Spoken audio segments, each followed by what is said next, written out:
What a surreal moment to become bar mitzvah, Shamir, in this nearly empty sanctuary, full of so much love and joy being sent here from friends and family all over the city, across the country, and around the world.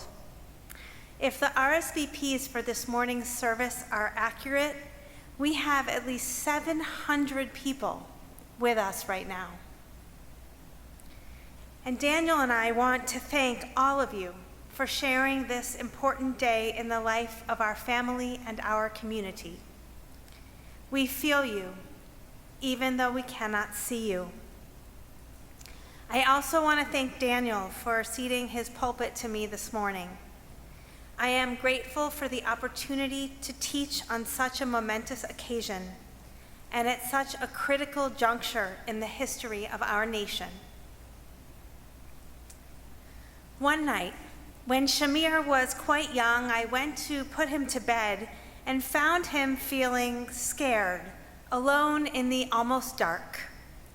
I asked him what he was afraid of, and he answered, "The monsters."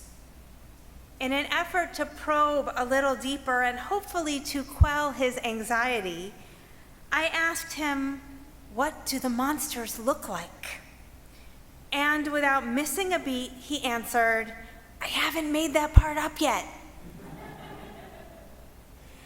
How I wish that monsters were still only in his imagination, that there weren't so many real things to worry about right now.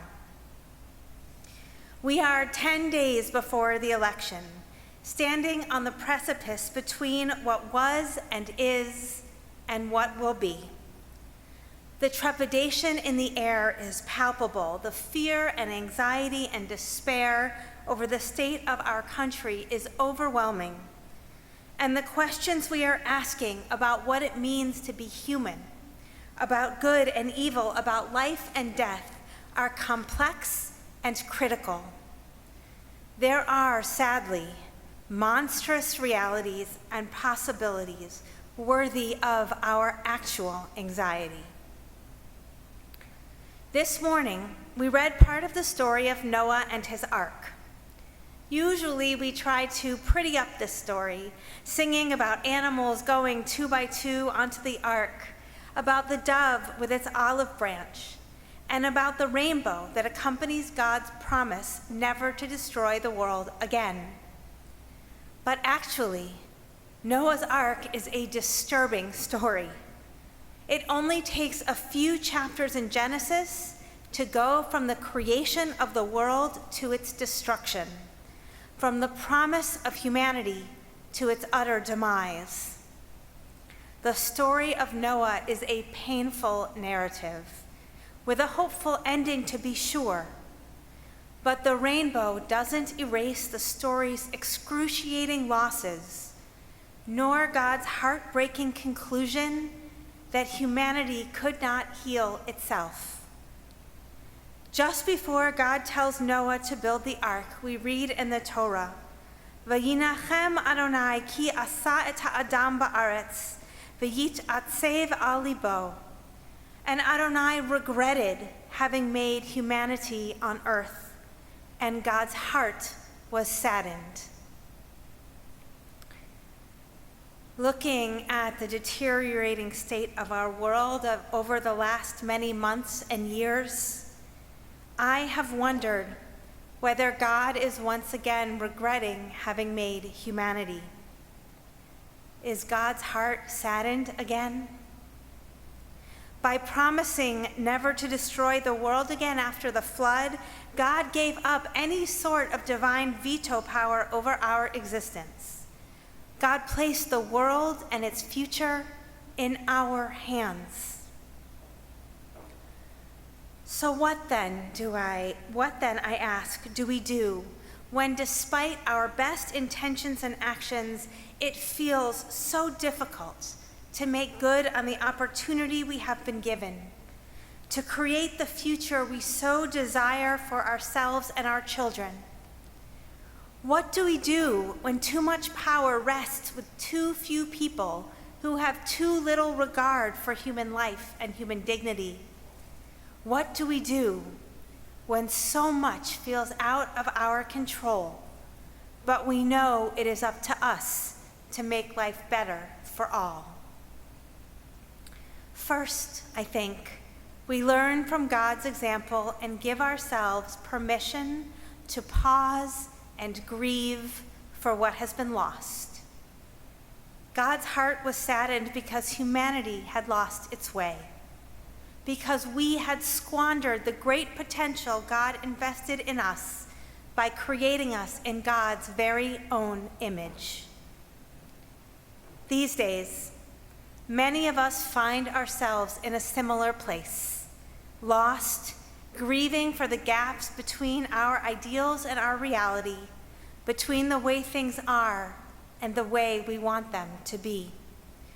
We are mourning for things like the losses of a shared commitment to the right to vote as the foundation of our democracy, the respect for science and its research as a guiding force in our public policy, mourning for the lost promise of America to be a welcoming place for immigrants and those who need a safe haven from storms elsewhere, and mourning for the societal responsibility we might have felt for the health and well-being of others. The losses are many, and they are great, and ignoring them doesn't make them go away. Before we rush to solutions, let's pause and allow our hearts to be saddened as God's was. In order to begin to heal, it is important that we give ourselves the time and space to acknowledge what we have lost.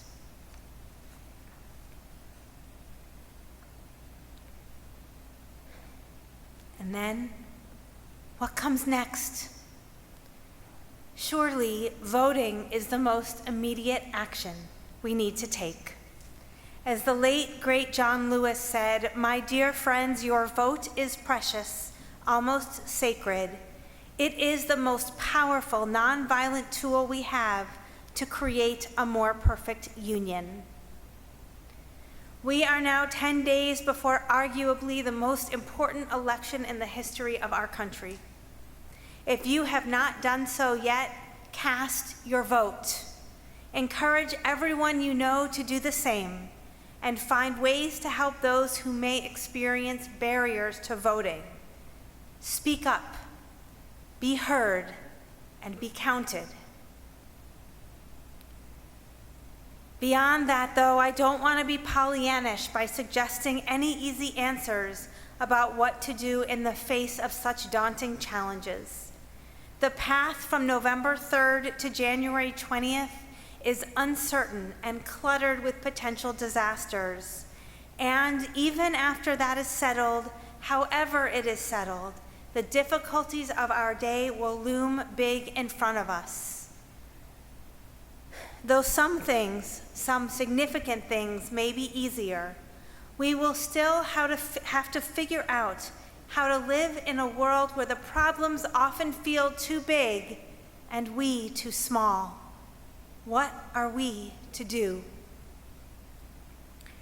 There is a concept in rabbinic literature that I think we can turn to for guidance. It is called yeush, and it literally means despair. It is used in Jewish law with regard to loss of property. At what point, the rabbis ask, do we give up on the possibility of recovering something that we have lost? For example, if you lose your wallet and it has your driver's license in it, though it may be unlikely, there is always the possibility that it might be returned to you. This then does not fall into the category of yeush, and anyone who finds your wallet has the legal responsibility to return it to you. If, on the other hand, a $20 bill with no distinguishing marks falls out of your pocket, the minute you discover it is gone, it is lost to you.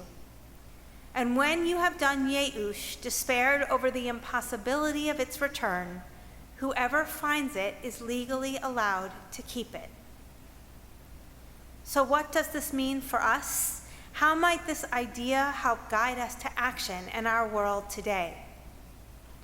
Like a wallet with a driver's license inside, our country has distinguishing marks: a constitution, a Bill of Rights, the First Amendment, the 13th Amendment, the 19th Amendment, just to name a few. As unlikely as it may seem sometimes, there is the possibility of return to the ideas and ideals and promises upon which this imperfect nation was built.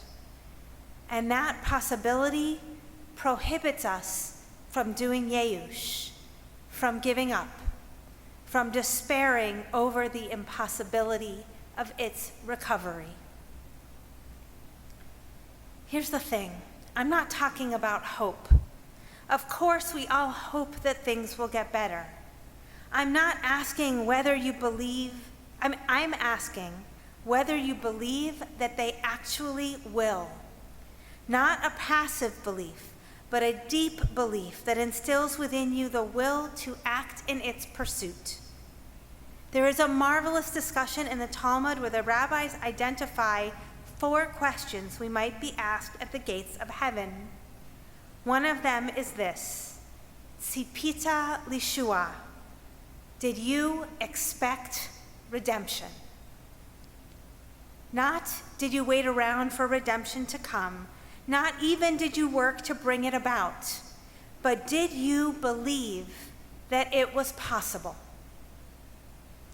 Viktor Frankl, an author, psychologist, and survivor of Auschwitz, taught, "The last and greatest human freedom is the freedom to choose your attitude." And I think this is where we have to begin: to refuse to give in to despair, to choose to lean into possibility, no matter what. In 1896, William James published a lecture called The Will to Believe. To oversimplify it, he argued in favor of adopting certain beliefs, primarily religious ones, without evidence that they were true. The will to believe that I am proposing to you today is different.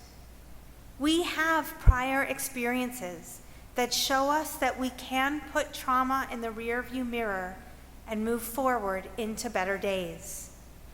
But that is not always easy to see. Years ago, I was in a lecture by Ron Wolfson, a Jewish author and educator, and he made an offhand remark that really stuck with me.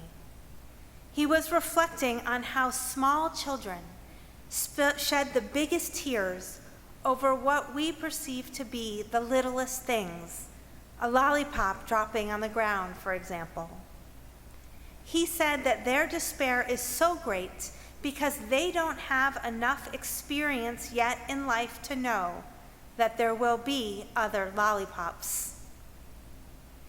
But as we grow up, whether from our own experiences or whether as truths that are handed down to us through the stories of our people and indeed the story of human history, we know that there have been times before when it felt like the world was falling to pieces, and we put it back together again. Of course, the fact that we did it once does not guarantee that we can do it again. That we crossed the sea once does not ensure that we can find our way now. But it does teach us that it is possible. It is possible to move from Egypt to Sinai to the Promised Land, from slavery to freedom, from darkness to light. There is a verse in Psalms that reads, Min ha-metzar karati ya, anani v'merchav. I called out to God from the narrow place, and God answered me from the wide expanse. When it feels like possibilities have narrowed, when our vision is limited by our current circumstances, the psalmist reminds us that there is a wide expanse. that there is more than we can see in any particular moment of distress. We are called upon in this moment to will ourselves to believe that redemption is possible, that, as the psalmist says elsewhere, those who sow in tears will reap in joy. I want to be clear. I'm not talking about simple optimism or pessimism, about whether the glass is half full or half empty, about whether we have an abundance or a scarcity mindset. I am talking here about conviction, about tomorrow, and about our kids, about believing that we and they will find a way to fill the glass all the way to the top, maybe even fill it so much that it spills over into the world, not to cover it as the floodwaters of Noah covered the earth, but in order to nourish the seeds of possibility we know are there just beneath the surface. My own kids, Shamir and Ellie, often bemoan the state of the world we adults are leaving to them. Though they haven't used this word, I think that they feel betrayed by us adults. They expect better of us, as they should. And watching them try to process the failures of these last few months and years has honestly been heartbreaking. But here is the most remarkable thing. They believe that they can and will do better. Their distress has not compromised their confidence in the future they can build. Their youthful idealism is strong, despite the incomprehensible reality they face. And we would do well to let it inspire us and carry us forward. I know that watching Shamir take his place as a responsible citizen of the Jewish people today has lifted me up, as I hope it did for you too. Near the end of the story of Noah's Ark, after the floodwaters have receded, God says, "When I bring clouds over the earth and the bow appears in the clouds, I will remember my covenant between me and you and every living creature among all flesh, so that the waters shall never again become a flood to destroy all earth." In the midst of the storm, when clouds cover the earth, even so many clouds that we might fear another world-destroying flood, God promises that enough sunlight will appear to create a rainbow. And rainbows, they are especially amazing because they make the invisible visible. The air around us, the white light, is full of color all the time. But we cannot see it until the raindrops and the sunlight mix in just the right way to reveal the colors in the form of a rainbow. We are living now in dark and stormy times. Personally, I am grateful to our kids for being the sunlight, enabling us to see what is hidden right in front of our eyes. Spectacular possibility. Shabbat Shalom.